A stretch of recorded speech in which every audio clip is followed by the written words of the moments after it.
Hi guys, I was interviewed today by Noongara radio station, which is in WA, and oh my God, time just flew. So we are going to get the clip of the radio interview itself. It seemed to be I popped into a few different areas over 2 weeks because when the interview finished, they were interviewing someone else, so I gave a little bit of feedback on that. So I want to quickly discuss what we were talking about today.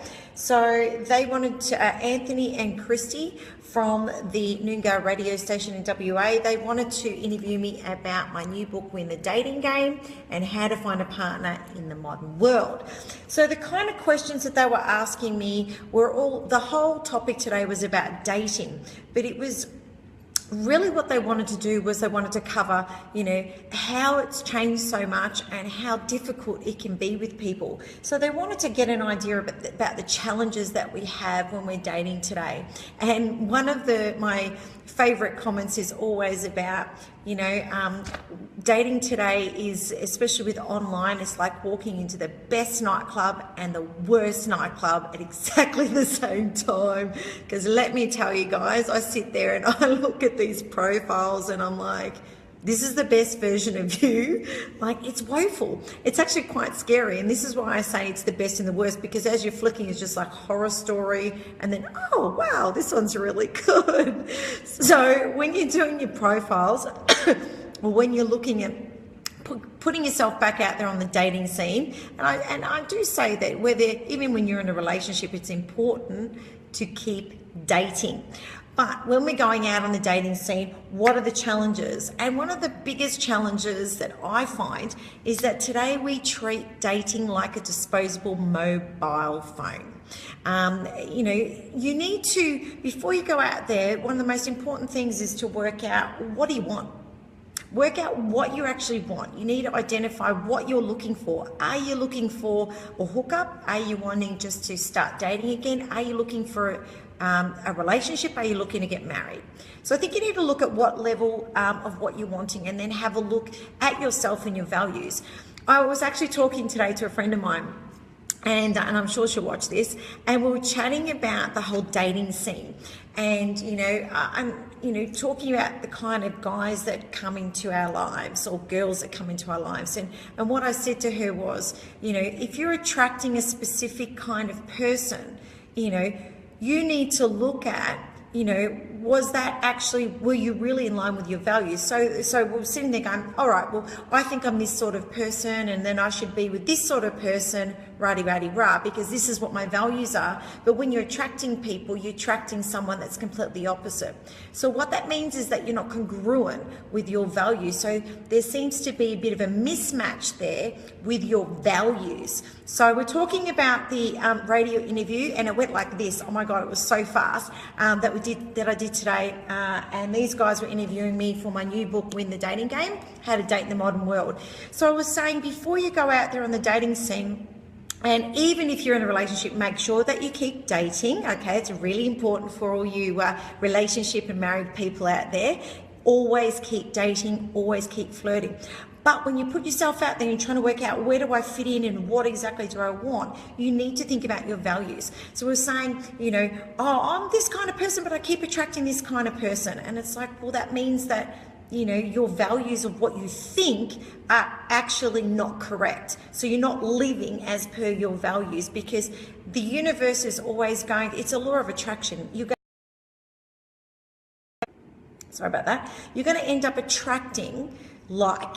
So if you're sitting there going, I'm attracting, like the opposite to what I want, that means that you're actually attracting your own mirror, which means that you aren't in line with what you think your values are. So that's my first tip, because I want to go over the 5 tips, because we didn't get to fully complete it because time flew on the interview.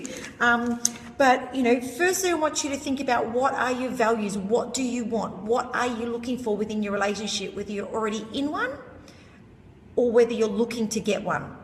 The next thing is, so once you've sorted out what you're looking for, do I want to hook up? Do I want to just date? Do I want a relationship? Do I want someone to marry?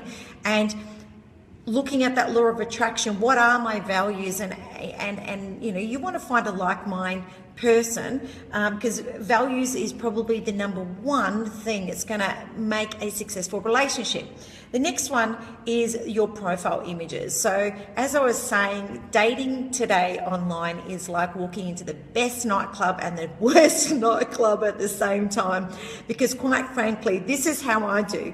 I look at the profiles and I'm like, this is the best version of you. Honestly, really, these photos are so terrible. Now, I don't want you to go and get your glam photos, and I don't want you to stick your photos into an app and make you someone that you're not. I don't want you to put profile images of you from 10 years ago, and people do that. I don't want you to put other people's photos on there. When you're doing your profile image, you get 3 seconds to impress. 3. It's exactly the same as a job interview. 3 seconds to impress. So you want to make sure that your first image is a genuine best version of you image. Okay, so I want you to do that. So that's tip number 2. So the first one is work out what you want and work out your values. Second one is your profile images. Make sure that we can see your eyes and that you have a smile, and that, because that's the most important thing. It's pretty much exactly what you're looking at of me right now, is in a good head and shoulders. Now and put the best version of you out there, because, you know, 3 seconds, you might be a great guy, but, you know, or a great girl, but if I'm looking at this photo and I'm like, ew, you know, no, don't do it, bum. Okay, third thing is safety.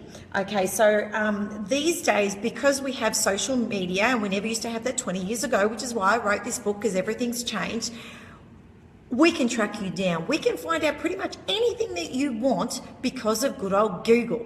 So when you are online, remember that with images that if it's only on Facebook and images only on Facebook, okay, we can't trace it. But if that image is anywhere else on the Google world, we can do a reverse image search and I can find you. And I can tell you right now, I've sat there and in an hour found 5 fake profiles, you know, where people are catfishing and doing scams, and we talk about that on the radio interview, which we will be getting that, and we will be actually popping it up for you guys to listen to. So personally, when it comes to safety, I don't give out my mobile number, and for those of you that have managed to get it, you've done bloody well. So with my mobile number, I don't give it out. So what I suggest that you do for safety wise is you create what's called a Kik profile, spelled K-I-K. It's an app, download it. Create a sign-in name that is completely generic. It's not your nickname. It's not connected to any other social media. And go on there and actually create your profile and use Kik to communicate. Okay, instead of giving out your number. I've used Kik with one person for the last couple of years. I've even been to their house, but we still communicate via Kik. We don't even use each other's phone numbers. So that's a bit of a safety measure.